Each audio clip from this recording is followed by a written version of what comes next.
Rain poured down in sheets. A car plunged into the lake with the sickening crunch of metal against water. Lucas Brent, a single father, heard the crash from his workshop. He dropped the oil-stained wrench and ran straight toward the shore. Without thinking, he dove into the freezing water, prying open the door of the sinking vehicle. Inside, a woman clutched an unconscious child, pressing one last kiss to the little girl's forehead as water rose around them.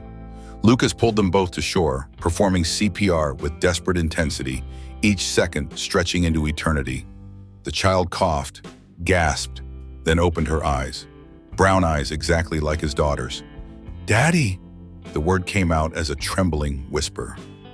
He froze. He'd never seen them before in his life. Rain fell in white curtains around them. The woman breathed raggedly. "Please don't let her lose another father." Lucas looked down at his shaking hands, and the world seemed to slow, as if fate had just pulled him back toward a memory he'd buried deep.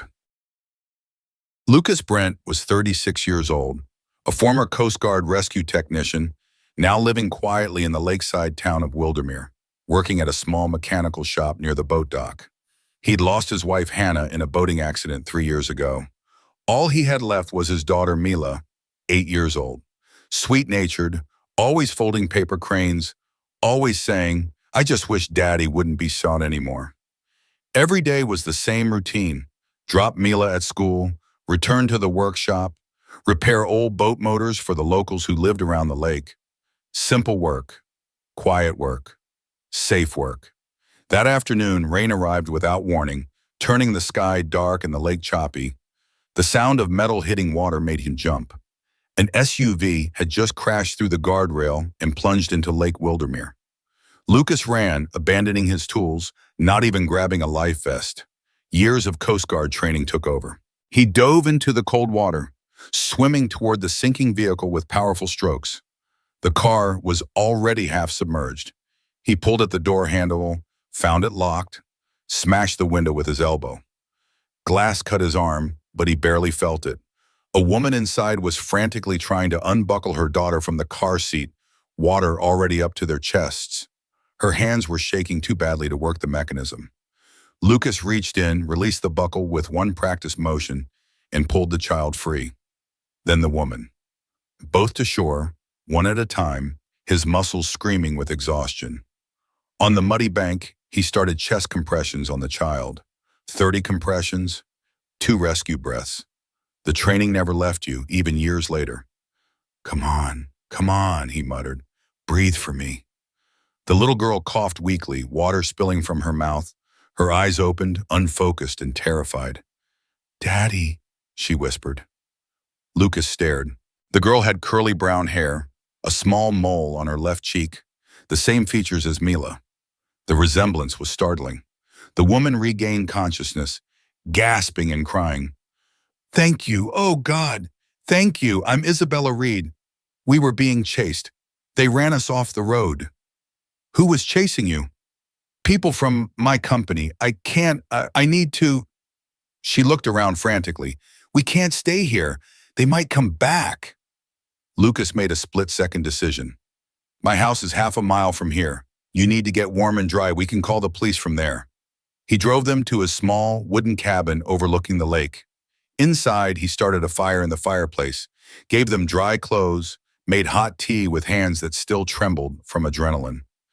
Mila came home from her friend's house, stopping short when she saw the strangers. "Dad?" "They had an accident.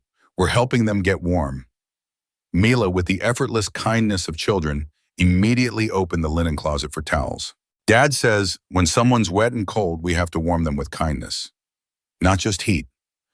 Isabella started crying. She looked around the simple house, saw the family photo on the mantel. Lucas, a beautiful woman with kind eyes, and baby Mila. A memorial candle sat beside it. "I'm sorry," Isabella said quietly. "I see you understand loss." "More than I'd like," Lucas replied. The little girl, Ella, sat shivering by the fire. Mila approached carefully, holding out one of her paper cranes. "If you're scared, hold this tight. My dad says cranes keep survivors safe." Ella took the crane with both small hands, clutching it like a lifeline. Lucas watched this exchange, something in his chest cracking open. The resemblance between the girls was uncanny. Same age, same coloring, even the same cautious way of moving. How old is she? He asked Isabella. 6, almost 7. Mila's 8. They could be sisters. Isabella smiled sadly. In another life, maybe. That night, after Isabella and Ella were settled in the guest room, Lucas sat alone on the porch, listening to rain drum against the roof. He thought about coincidence and fate, about how a random moment could bring strangers into your life who felt somehow familiar. He thought about the word Ella had whispered, Daddy. She'd been confused, oxygen deprived, seeing a strange man's face above her. That was all, but something about the way she'd said it haunted him. Inside, Isabella lay awake, holding her daughter close. They'd escaped death by minutes, saved by a stranger who hadn't hesitated, who'd risked himself without question. She looked at the cracked wedding ring she still wore, from a marriage that had ended before it really began. Ella's father had left when Isabella was pregnant, unable to handle the responsibility. Her daughter had never known a father's love, and yet somehow this stranger had given Ella a taste of what that might feel like. Protection, safety, someone who acts without calculating the cost. Tomorrow she'd have to explain everything. The company, the corruption, the danger she'd brought to this kind man's doorstep. But tonight, for the first time in months, she felt something close to safe. Morning came with continued rain, the lake hidden behind gray mist. Isabella and Ella stayed because leaving seemed more dangerous than staying, and because Lucas insisted they shouldn't be alone until they understood the threat. Over coffee, while the girls colored at the kitchen table, Isabella explained, I'm an engineer at Northling Aerospace. We manufacture civilian drones for photography, surveying, agricultural use. Sounds legitimate. It was, until 6 months ago when I discovered someone was modifying our designs and selling them to organizations on international watch lists. Armed versions, surveillance equipment beyond legal specifications. Did you go to authorities? I went to my supervisor. He told me to forget what I'd seen, that it was above my pay grade. When I said I couldn't do that, when I threatened to go public. She paused, remembering the fear. They made it clear that whistleblowers don't fare well. Lucas sat quietly, listening to the rain. I used to save people at sea, but there were times I didn't get there in time. You're lucky. She laughed bitterly. I don't feel lucky. You're alive. Your daughter's alive. Trust me, that's lucky. At lunch, Mila and Ella drew together, creating a picture they labeled 2 homes, 1 light. 2 houses side by side, windows glowing yellow. What does it mean? Isabella asked. It means people who save each other become family, Mila explained with the simple wisdom of children. That evening, the power went out. Lucas lit candles and an oil lamp, casting warm orange light that danced across the walls. They sat together by the fireplace. Isabella told him about her ex-husband. He was a prospector, always chasing the next big strike. When I got pregnant, he said a kid would tie him down. So he left. His loss. I told myself being alone was enough, that I could give Ella everything she needed. But the truth is, she needs more than I can give her. She needs someone to call Dad. Lucas watched Ella sleeping on the couch, her small hand still clutching Mila's paper crane. Maybe you just found that person. Isabella turned away, tears streaming down her face. You saved us without asking why. If I'd stopped to ask questions, it might have been too late. Most people would have at least wanted to know what they were getting into. Most people aren't former Coast Guard. We're trained not to think, just to act. Thinking costs time, time costs lives. She wiped her eyes. I looked at your wedding photo. She was beautiful. Hannah. Yeah, she was. Drowned 3 years ago when our boat capsized. I got Mila out, but by the time I went back for Hannah, he couldn't finish the sentence. I'm so sorry. I'd tell Mila that her mother's watching over us. I don't know if I believe it, but it helps her sleep. Do you think she'd mind? Us being here? Lucas considered this carefully. Hannah always said our door should be open to people who needed help. So no, I don't think she'd mind. Later, Isabella found a wooden box on the shelf carved with the names Hannah and Lucas. Inside was a broken wedding ring. She closed it gently, understanding the kind of loss that breaks things you thought were permanent. The next morning, Ella woke up crying from a nightmare.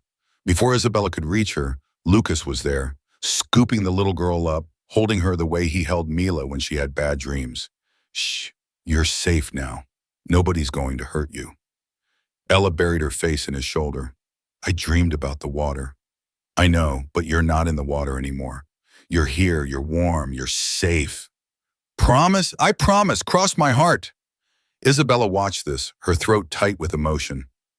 Her daughter had never had this, a strong, gentle presence that made the world feel less frightening. Over the next few days, an unusual routine developed.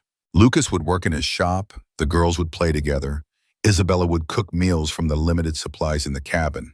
They moved around each other like they'd done this for years, not days. This feels strange, Isabella said one evening, washing dishes while Lucas dried. Like we've known each other longer than we have. Trauma does that. Shared survival creates bonds that usually take years to form.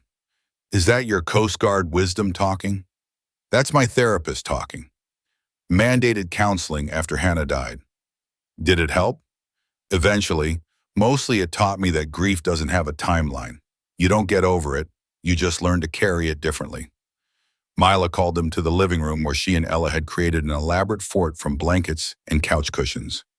You have to come inside. We made a castle. The four of them squeezed into the makeshift fort, flashlight casting shadows on the draped blankets. Mila told stories about brave princesses. Ella laughed for the first time since the accident.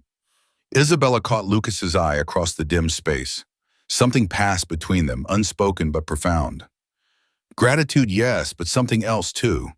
Recognition, the sense that maybe, just maybe, broken pieces could fit together into something new. That night, after everyone was asleep, Isabella stood at the window watching rain fall on the dark lake. She thought about running, about taking Ella and disappearing completely. But where would they go? And more importantly, did she want to leave this unexpected sanctuary? She heard footsteps behind her. Lucas, unable to sleep, stood beside her at the window. I should go, she said quietly. I'm putting you and Mila in danger. You tried leaving once. Drove your car into a lake. How'd that work out? Despite everything, she smiled. Point taken. Stay until we figure this out properly, until you're actually safe, not just hiding. Why are you helping us? He was quiet for a long moment. Because I couldn't save Hannah. But I can save you. Maybe that's selfish, but it's honest. It's not selfish, it's human. Outside, lightning flashed across the lake, illuminating the water that had nearly claimed them both. But inside, surrounded by sleeping children and the smell of wood smoke, they were warm and dry and alive. Sometimes that was enough. The attack came 3 nights later. Lucas woke to the sound of car doors closing quietly in his driveway. Through the window, he saw 2 men approaching the house, flashlights off, moving with tactical precision. He was down the hall in seconds, shaking Isabella awake. Get the girls. Closet. Now. She was alert immediately, survival instinct kicking in. They found us. Move. While Isabella got both girls into the storage closet, Lucas grabbed his phone to call 911, but there was no signal. They'd probably jammed it. The front door lock rattled. Someone was picking it expertly. Lucas positioned himself behind the kitchen counter, grabbed the largest wrench from his toolbox. Not much of a weapon, but better than nothing. The door opened. 2 men entered, both carrying weapons with suppressors attached. Professional. This wasn't a random home invasion. Isabella Reed, one called out. We know you're here. Just give us the drive, and we'll leave quietly. From the closet, Isabella's voice was steady despite her fear. I already gave it to the FBI. We both know that's not true. Your car went into the lake before you could transfer anything. Whatever you took from the office, it's still in your possession. Lucas stepped out from behind the counter. You're not taking anything from my house. The men turned, guns swinging toward him. One laughed. Hero complex? You don't even know her. Don't need to know her to know you don't break into people's homes with guns. Smart man would walk away. This isn't your fight. Funny thing about smart men, sometimes they do dumb things for the right reasons. He moved fast, years of emergency response training making him faster than they expected. He swung the wrench at the first man's gun hand, connecting with a bone-breaking force. The weapon clattered across the floor. The second man fired. The shot went wide, punching through the wall inches from Lucas's head. Isabella burst from the closet, swinging a fire poker she'd grabbed. She hit the second gunman across the back, and he went down hard. But the first man was back up, clutching his broken wrist, his face twisted with rage. He lunged at Lucas, and they went down in a tangle of limbs. The girls screamed from the closet. That sound, children in terror, unlocked something primal in Lucas. He fought with desperate strength, thinking only of protecting them. A gunshot, deafening in the enclosed space. Lucas felt the bullet graze his shoulder, a line of fire across his skin. He ignored it, drove his elbow into the man's throat, and the attacker went limp. Both intruders were down but not unconscious. Isabella had already grabbed one of the dropped weapons, her hands shaking but her aim steady. Nobody move. Sirens wailed in the distance. The jam signal must have failed, or a neighbor had heard the gunshot. Lucas stumbled to the closet, wrenching it open. Both girls were huddled together, Mila's arms around Ella protectively. "It's okay. It's over. You're safe." Police flooded the house minutes later. Paramedics treated Lucas's shoulder, a flesh wound that looked worse than it was. The two attackers were arrested, along with a third man waiting in their vehicle. Captain Stevens of the local police took statements. "Miss Reed, we have been contacted by the FBI. They're very interested in what you know about Northline Aerospace. I have evidence of illegal weapons modifications and sales to sanctioned entities. It's stored on an encrypted drive that's waterproof and fireproof. I was bringing it to the FBI when they ran me off the road." "Where is it?" "In my daughter's backpack, hidden in her stuffed rabbit." Stevens retrieved the drive carefully. "This will bring down a lot of people." "Good, they deserve it." After the police left and the house was quiet again, Isabella found Lucas on the porch staring at the lake. Dawn was breaking, painting the water pink and gold. "You were shot protecting us." He touched the bandage on his shoulder. "Barely counts as shot, more like scratched." "You could have died." "But I didn't. We didn't. That's what matters." She sat beside him, close enough that their shoulders touched. "Why did you do it? You could have given me up. Told them where I was, kept yourself and Mila safe." "You really have to ask?" "Yes, I need to hear you say it." Lucas looked at her, this woman who had crashed into his life alongside a desperate little girl who'd called him daddy. "Because I already lost one family by not being fast enough, strong enough. I'm not losing another one." "We're not your family." "Aren't you? Mila talks about Ella like they're sisters. I haven't heard her laugh this much since Hannah died. And you..." He paused, searching for words.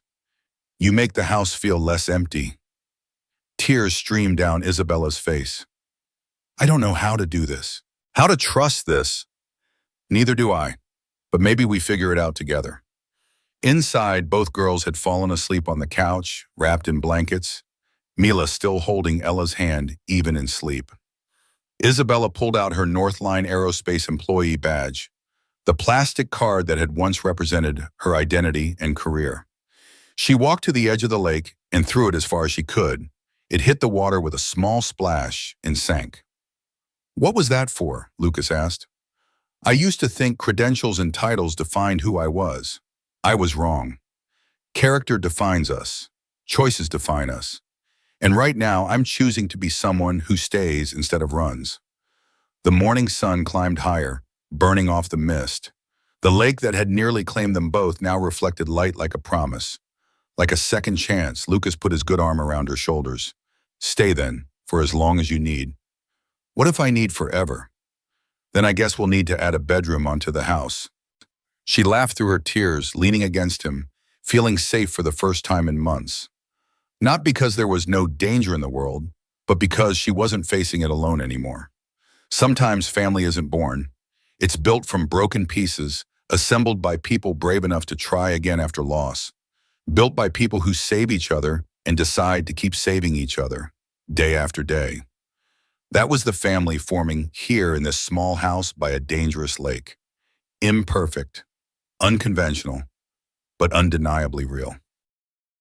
3 weeks after the attack, life began to find a new rhythm. The FBI investigation into Northline Aerospace expanded rapidly. Isabella's evidence led to arrests of 15 executives and engineers. The company's government contracts were suspended pending a full audit. Lucas took time off from the workshop to recover, though the shoulder wound was healing well. The house was busier than it had been in years, filled with the sound of children playing and Isabella's presence in every room. One afternoon, she made tea and sat across from him at the kitchen table. "I resigned from Northline officially, and I've been thinking about what comes next. And I want to teach water safety and survival skills to kids around the lake. After almost drowning, after watching my daughter almost die," she paused, gathering herself, "I want other people to know what to do. I owe you that. I owe this place that." Mila overheard and came running. "You're staying? Like really staying?" "If your dad doesn't kick me out," Isabella smiled. "Dad would never, right, Dad?" Lucas looked at Isabella, seeing the hope and fear mixed in her expression. "The house is pretty crowded with 4 people. Guess we'll have to get used to it." Mila threw her arms around Isabella's neck. Ella came running from the other room, not wanting to miss out on the hug. The 4 of them stood there in a tangle of arms and laughter and tears. That evening, they made dinner together.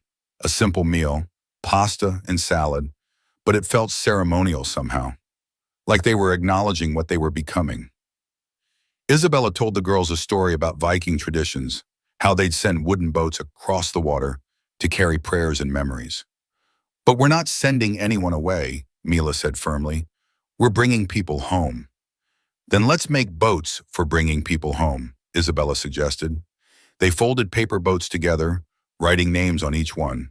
Hannah's name appeared on several, written by Lucas and Mila. Ella wrote her absent father's name, then crossed it out and wrote, "Nobody needs you anymore." Isabella wrote her parents' names, both long deceased, "For the family that gave me life." Lucas wrote, "Everyone who didn't make it home," on his boat, thinking of all the people he tried to save in his Coast Guard years. They walked to the lake's edge at sunset and released the boats onto the calm water. The paper vessels drifted slowly, catching the golden light, moving in small circles before disappearing into the gathering dark. "They're not really gone," Ella said quietly. "They're just different now." "That's very wise," Isabella told her daughter, kissing the top of her head. Walking back to the house, Lucas and Isabella fell behind the girls, who ran ahead chasing fireflies. "I never thought I'd love anyone again after Hannah," Lucas said. "Thought that part of me died with her. And now I think maybe love doesn't die. It just changes shape, finds new people to hold." "Are you saying you love me?" Her voice was teasing but hopeful. "I'm saying I could. I'm saying I want to try. If you'll let me." She took his hand, threading her fingers through his. "I left my whole life behind to be here. My career, my apartment, my entire identity. I should be terrified. But I've never felt more like myself than I do right now, in this moment, with you." They stood at the house's threshold, light spilling from the windows, the girls' laughter drifting out. A life waiting to be fully lived. "Come inside," Lucas said softly. "Come home." In Hood, Mila and Ella had set up a blanket fort in the living room. "Family movie night," Mila announced, "and Miss Isabella has to pick the movie because she's never picked before." They crowded into the fort, the girls between them, watching an old animated film about a found family of misfits. Lucas caught himself watching Isabella more than the screen, seeing how she smiled at the girls' laughter, how she'd lean over to explain plot points to Ella, how natural she looked in this space. Halfway through the movie, Ella crawled over to Lucas and climbed into his lap without asking. She'd become more comfortable with him each day, but this was the first time she'd sought him out specifically. "Are you going to be my daddy?" she whispered. Every adult in the room froze. Mila's eyes went wide. Isabella held her breath. Lucas looked at Isabella, asking silent permission. She nodded, tears in her eyes. "Would you like that?" he asked Ella gently. "Mila says you're the best daddy, and mommies are supposed to share good daddies with people who need them." "Is that what Mila says?" Mila nodded vigorously. It's in the sharing rules, I checked.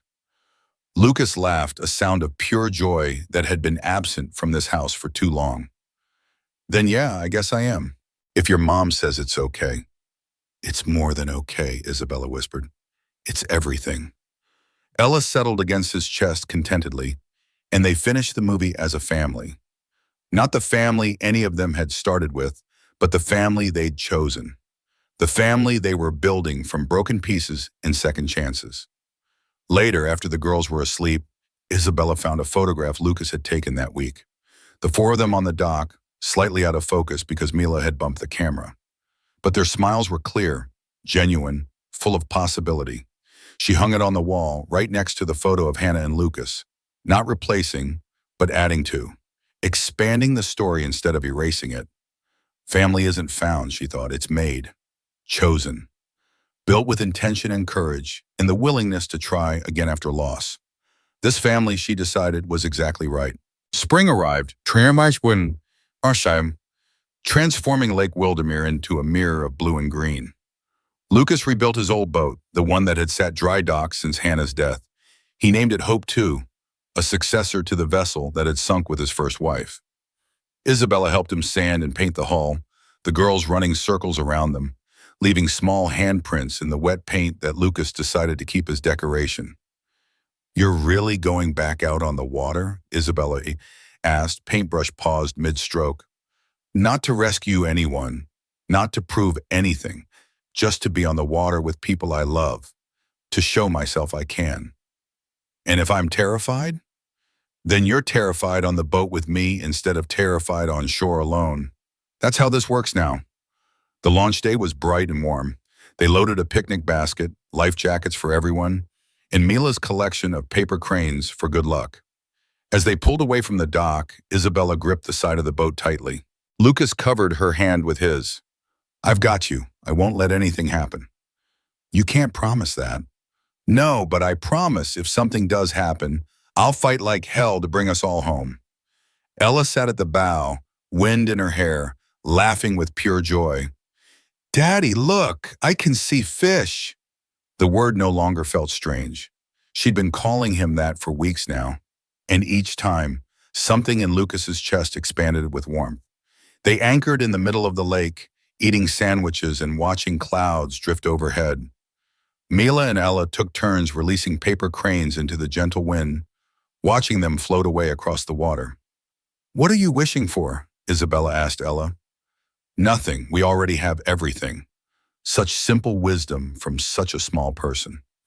That evening, back at the house, Isabella made coffee while Lucas started a fire. The girls were already asleep upstairs, exhausted from sun and swimming. I need to tell you something, Isabella said, sitting beside him on the couch. That sounds serious. The FBI wants me to testify at the trials. Multiple trials, actually. It could take months, maybe years. Okay, we'll make it work. You're not worried about the attention? The reporters? The publicity? I'm worried about you having to relive the trauma. But if you need to do it, I'll be there for every minute. She leaned against him, and he wrapped his arm around her shoulders. They'd crossed some invisible line in recent weeks, from survivors helping each other to something deeper, more permanent. Marry me, Lucas said suddenly. She sat up, startled. What? Marry me, not now, but eventually, when you're ready, when the girls are ready. But know that's where this is heading. Know that I'm all in. You're insane. Probably, but I'm also sure. Are you? She looked at him, this man who'd pulled her from drowning water and kept pulling her back to life every day since. Yes, I'm sure. They sat in comfortable silence, watching flames dance in the fireplace. Upstairs, a floorboard creaked. Small footsteps. Mela appeared at the top of the stairs, clutching a paper crane. I can't sleep. Can I put this one on Mom's photo? Of course, sweetheart. She placed the crane carefully beside Hannah's picture, then climbed onto the couch between Lucas and Isabella, fitting perfectly in the space they had left open. Are we going to be a forever family? Mila asked. Lucas kissed the top of her head. We already are. Good, because I'm not sharing my room with Ella forever. We need a bigger house. They laughed, the three of them, and the sound filled every corner of the small cabin. Outside, the lake reflected moonlight. Inside, a new family had found its shape. Family isn't where you're born, it's where you choose to stay, where you choose to fight for each other, where you choose love over fear, hope over loss, staying over running. This family chose each other, and they chose again every morning. That choosing, that daily decision to stay, that was the real miracle. On the mantle, beside Hannah's photo and Mila's crane, Isabella placed a new picture. All four of them on the dock, taken the day they launched Hope 2. Slightly blurry from motion, but their smiles were clear. Below it, in Mila's careful handwriting, family isn't found, it's made. And this family, assembled from broken pieces and second chances, was exactly right. If you believe stories of healing like this deserve to be told, leave a comment and subscribe to Strong Dad Stories. We tell the stories that shouldn't be forgotten.